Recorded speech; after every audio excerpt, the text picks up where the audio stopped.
particular point. Joining me now is Noah Khogali. He is a political commentator. Good afternoon to you, Noah. Good afternoon, how are you? Very well, thank you very much indeed. Thank you very much for your time. How are you viewing the Conservative Party leadership race, and do you see a clear favourite?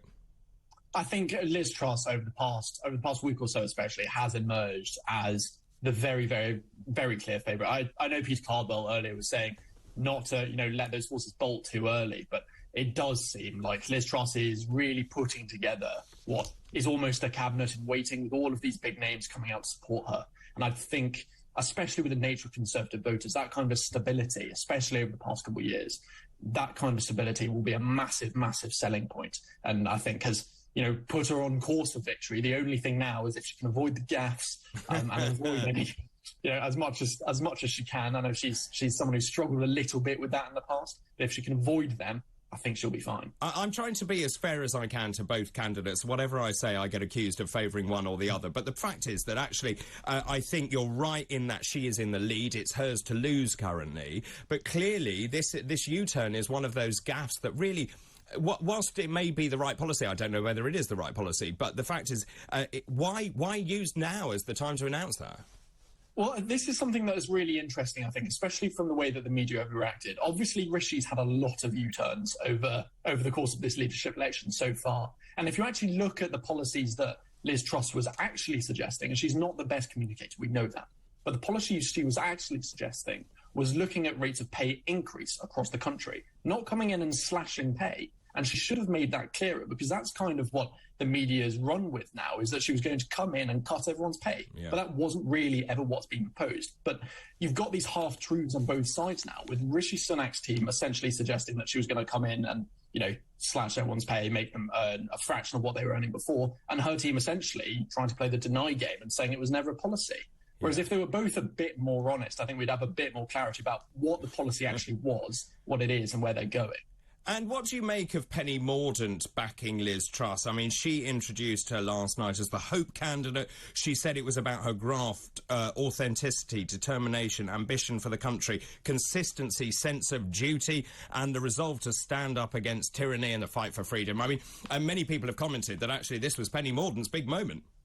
It's almost like her, Tom Tugendhat and Ben Wallace are all reading from the exact same script. It's, very odd that they're using the exact same language. It is. It is. Yeah, I do think something has happened behind the scenes, obviously, where she's pitched to both wings of the party in a way that can bring them all together. And, hopefully, if she does end up as PM, can bring together everybody in the Conservative Party. Really, we've been speaking about this for an hour, but about making first past the post work and bringing those broad coalitions back to the parties, because we've seen that disappear recently. And that, I think, might have been the pitch that she's given to Penny Mordaunt, given to Ben Wallace, Tom Tugendhat, and all these big backers that she's been racking up recently. I'm just really interested, as a younger person, what your view is of where the Conservative Party is. I thought this was a time where they could really start afresh. There were some fantastically sort of new candidates there. Kemi Badenoch. We also saw Penny Mordaunt herself, of course, and others, Tom Tugendhat. And the Conservative Party has chosen to go with two continuity candidates, both of those in cabinet. It's the same old, isn't it? Well, it's been a bit of a rollercoaster of emotions, I must be honest. I did remark to a friend of mine not long ago that it would make me feel a lot better about both candidates if we could get a blueprint for what kind of cabinet they were going to put up, because that would be make it a lot more clear which direction they were going in. And I know Liz Truss has a more one nation background, more one nation history, whereas Rishi Sunak's probably wavering on the other side of the party. And I subscribe more to that one nation ideology generally. So that would be something that would attract me. And she seemed to have brought together people from the ERG, people from the TRG, and centrists in the party. And I think in terms of the general health of politics in the UK as a whole, that kind of attitude where there is discussion about policy, it's not just one size fits all, is actually quite a healthy thing that looks good for young people, because it means that nobody's getting cut out of this debate and everybody gets to get their voice heard, which may not have been the case on both parties over the past few years. And what about the optics of this? It seems to me, I mean, I'm observing, because clearly I'm not a member of the Conservative Party, but I'm observing, and the way this is being described is, and clearly people are saying things like Liz Truss is an optimist and Rishi Sunak is being pessimistic. One might argue he's being pragmatic and realistic. Yeah, I think optics-wise, this is going to be a challenge. Any leadership campaign is going to be, because you've got people like Nadine Dorries saying things that are literally going to end up on Labour leaflets in 2 years' time. So that's a real optics challenge. And there does have to be an attitude where we look forward in politics, look over the past couple of years, work out what wins elections, but also what you need to govern a country. So what we've seen in the US and the UK is these aspirational ideas that may not actually have huge amounts of basis in reality, but they win votes because they empower people, they impassion people. And that's exactly what you see in Scotland with the SNP, is their policies get put forward that get people riled up, they get people excited. People don't generally vote for something that's boring but sensible. And there must be a point in between, you know, Liz Truss's optimism and ideological consistency and Rishi Sunak's realism. There's a point in between that's perfect, where you'll both win elections and govern the country effectively. And that's what the Conservative Party and the Labour Party both need to look for moving forward. I'm glad you brought up Nicola Sturgeon, because obviously Liz Truss made quite an inflammatory comment. And in fact, when I read it, I nearly spat out my tea, saying that she was an attention seeker. What did you make of that comment?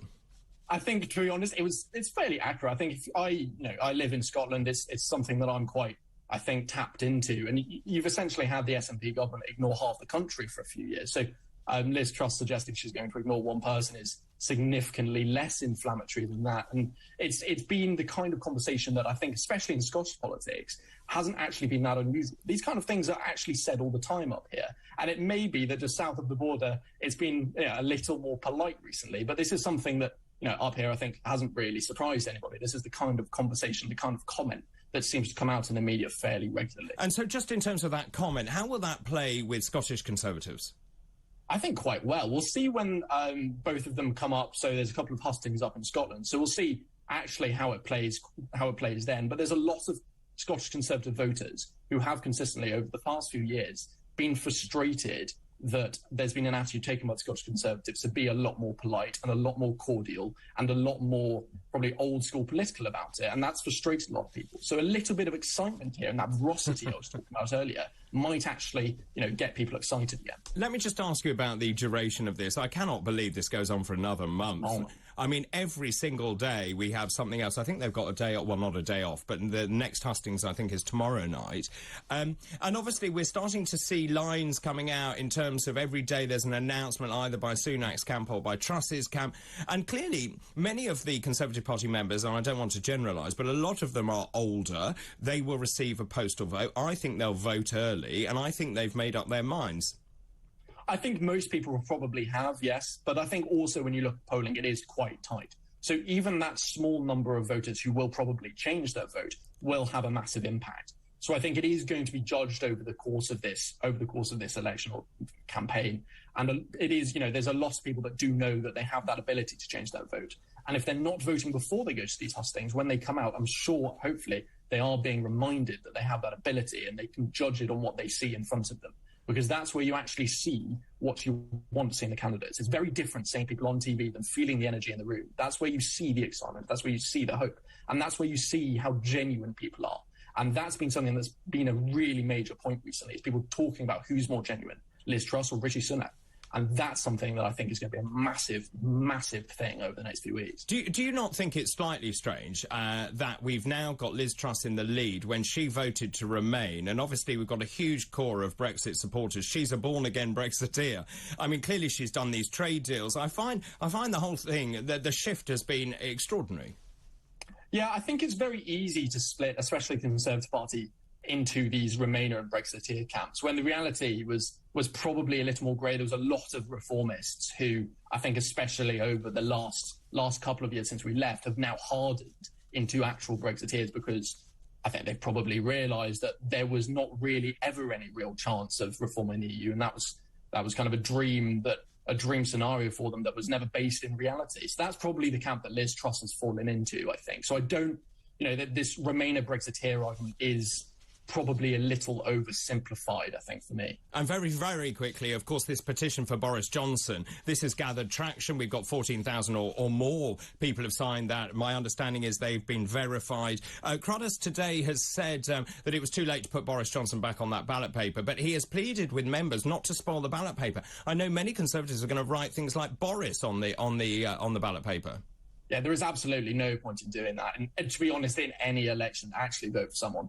Because especially when there's not that many in the grand scheme of things in this electorate, your vote really is going to matter. So, you know, don't start blaming other people for what are the Conservative Party rules. It's been very obvious since the beginning. Realistically, he was never going to end up on the ballot paper because it was against the rules. It was no matter how many people signed a petition, it wasn't going to change. So go have a look at the two candidates, work out who inspires you if you're a member, and vote. Don't be writing Boris on ballot papers.